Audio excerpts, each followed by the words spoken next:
Imagine being trapped 90 feet underwater in total darkness, surrounded by the remains of your colleagues, with no food, no light, and almost no air.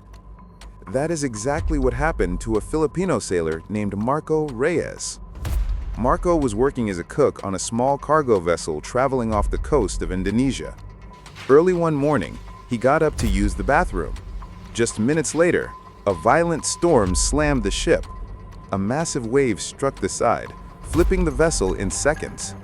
The ship went down so fast that none of the 12 crew members had time to react. Marco survived the initial impact only because he was still inside the bathroom. When he opened the door, a surge of seawater shot into the room, knocking him backward. He fought his way through the rising water and managed to reach a tiny maintenance compartment, the only part of the ship that still had a trapped air pocket. The space was so small that he could barely keep his head above water. For more than 3 days, he stayed in freezing water up to his chest, shivering in total darkness. The metal creaked around him, and he could hear fish and sea creatures moving through the wreck. He held on by praying, conserving every breath, and drinking the small drops of water that dripped from an overhead pipe. On the 3rd day, a team of Dutch salvage divers arrived. Their mission was to recover bodies, not search for survivors.